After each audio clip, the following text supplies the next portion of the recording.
Right. Welcome back to Nick Lenz. I'm recording Classics. This is episode number 2075 and Doubleshot number 1969. I have a Power Rangers trade. Yes, a Power Rangers trade. And a trade for Spawn. Yep. First we have Power Rangers Volume 1, which collects the first 4 issues of this ongoing series. Yes, this was the series that was a relaunch of Go-Go Power Rangers. Yep, this is a series that replaced it.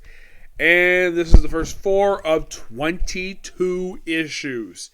Yes, the series does not last very long, because it is both this series and My Power Rangers 22. Both series abruptly get cut off, and basically the reason for that is because we have the 100 issue My Power Rangers. Most of the put for this one is basically all about the Omega Rangers. That's most of what this one is. And of course, they loosely tie into what's going on in the pages of Power Rangers. Now, the Omega Rangers are working with Draken. They at one point go to his actual world, these issues, like his old world, where they basically run to his own people again. Ryan Parrott still is the writer of this series. Yeah, continuation when he wrote for Go-Go Power Rangers. He also writes Mighty Morphin for some reason. We have Francisco Morty. Now, in case you're curious, though, does this series, like Mighty Morphin or Go-Go Power Rangers, do they have a backup feature? No. No, they don't. I do not know why they don't. They just don't. So we have some training session with the Omega Rangers, who, by the way, I mean, with the 3 Rangers who left, which were Jason, Zach, and Trini. Though the way the writing is here is that it's more aligned with how maybe that the writer of the comic book, this comic series, we have possibly Trini and Jason might become an item. Except in My Name of Power Rangers Pink, it was more in line with Zach and Trini become an item. Well, 2 different writers. That was by Kelly Thompson. This is from Ryan Parrott. Yeah. So then, of course, they have visit with their old Mighty Morphin Power Ranger friends. And they take Draken with them. Yep. And they go off to space. Also, gotta love the shot here of Trini where you're wearing this shirt, which is clearly 90s. Mm-hmm. Now, yes. I should point out also something that, well, none of these characters look like they're live-action counterparts. Well, I would probably... Well, you could say maybe Tina Trang.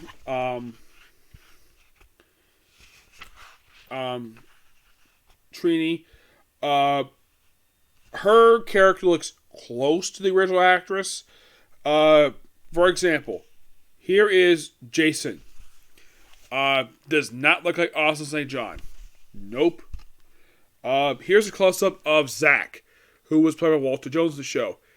Yeah, that is not... Well, it's like maybe they could have asked for the likenesses, they could have used it, but they probably want to do their own thing.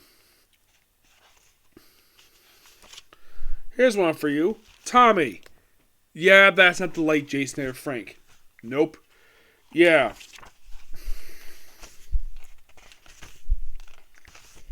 So they break out Drac and they take it with them because they need it for something. They need it for this particular mission. Yep. And they basically go to his world. It's like basically like the Omega Rangers just do their own thing. That's most of what they do here. They don't work for Zordon. They work for basically themselves. And Drac is their ally, despite the fact this guy, well, according to all 3, I think Trini basically like, well, he tried to kill her. But they had no choice but to work with him because basically it involves the Imperials, which they kind of bring out pages of Mighty Morphin. Excuse me a minute.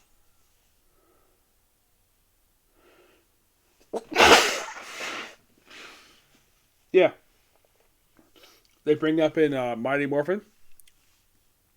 But one thing interesting about this series, it does lead to a major storyline that does consume a lot of the series. The Arthurian War. Yep. But this is still pretty good. I give this book a 9.5 out of 10. Really good. Next up is Spawn Origins Collection, Volume 17. And it's with this very trade we finally passed issue 100.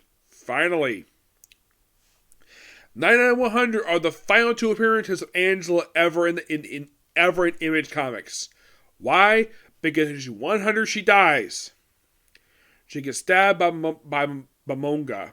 That's basically the creature who Spawn was kind of working for. He gets killed off in issue 100. And it's almost like basically like whatever the series was basically doing from the start of the series. It seemed like a lot of the stuff related to the series was building towards 100th issue.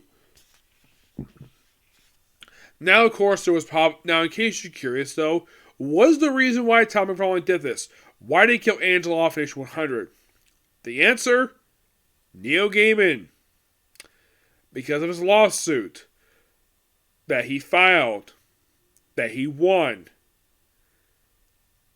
that was due to unpaid money, the fact that he's probably owed for creating Angela. And after this, Angela is never seeing comics after this ever again until 2013.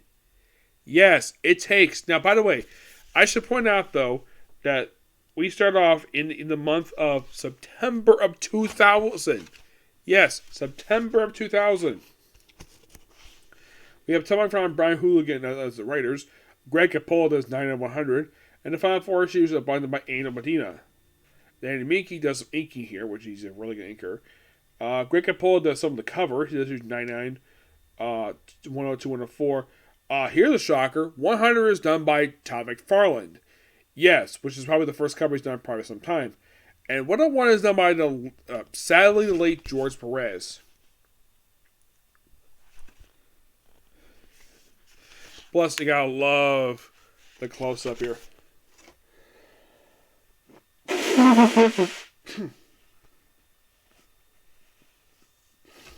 Yeah, it is sad they had to kill off Angela here.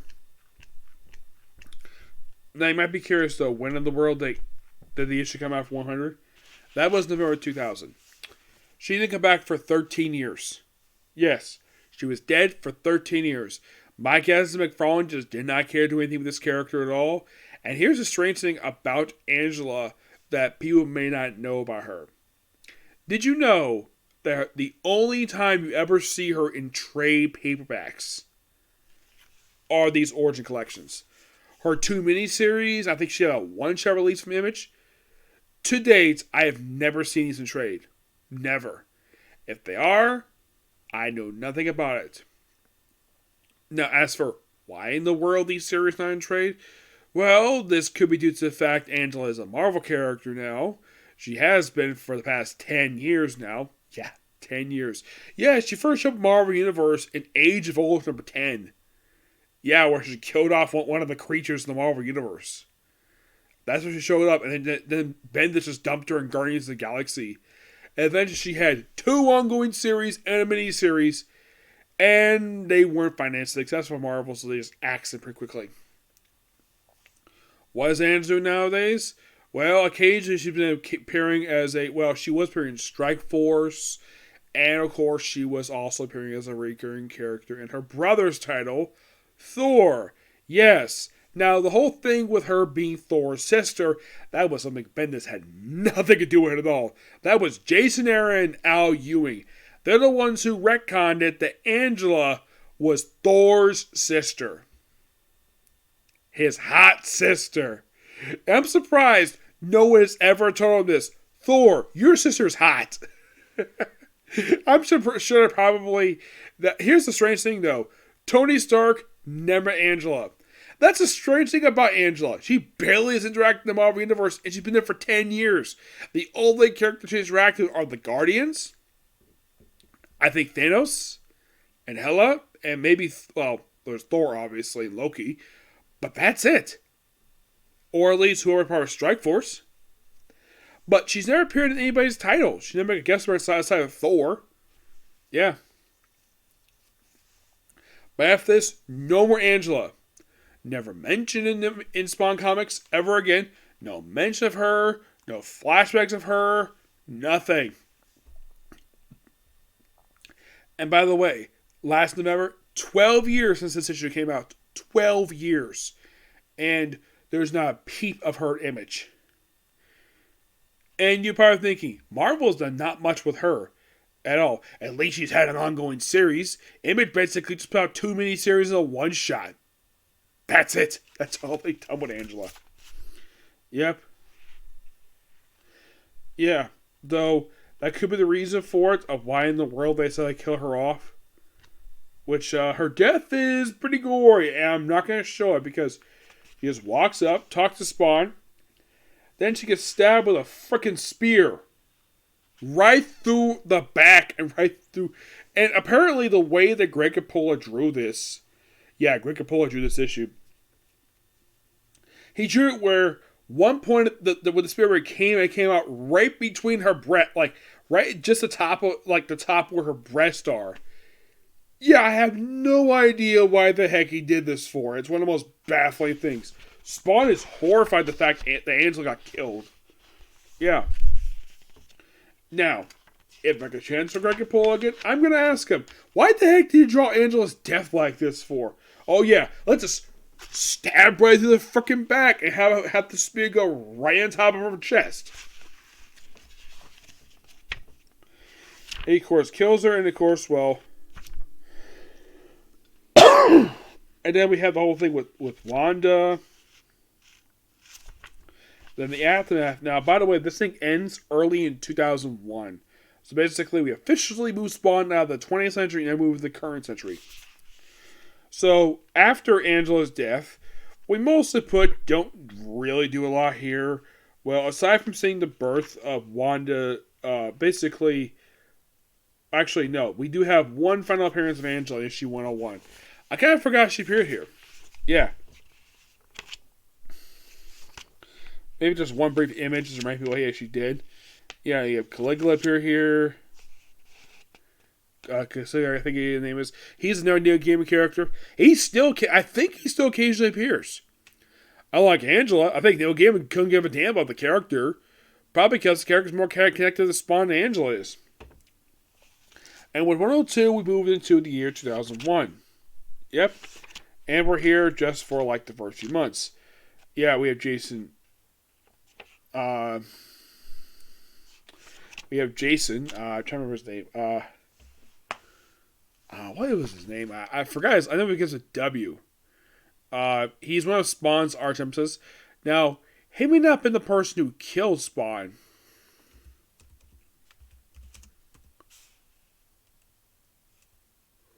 But he was the one who ordered it. Yes. And here's the thing about Spawn's... Let's just say who killed him, per se. Yes. For some strange reason... Well, mainly because of the fact... let's see if I can find here. Villains. Terry Fitzgerald is Wanda's husband. But I'm trying to remember his name. I think it was Jason something. He's one... no, it's not that one. Let's see.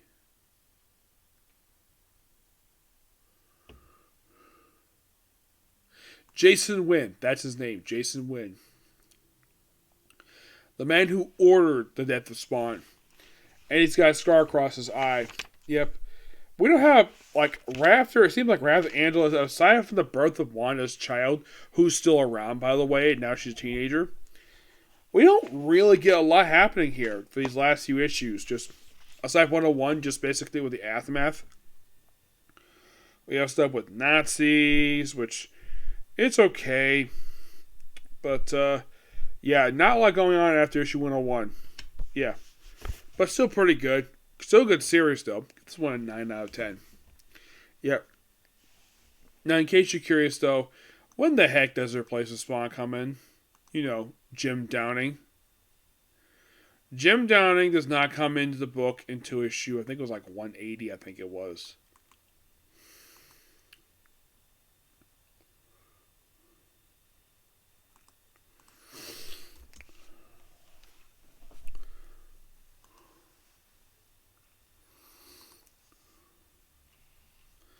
It was 185. That was his debut. He is no longer alive. No, not really. Yeah, they decided to have him die in 250. Yep, 250 is when they pretty much killed off the character. Why? Because that's when the original Spawn came back.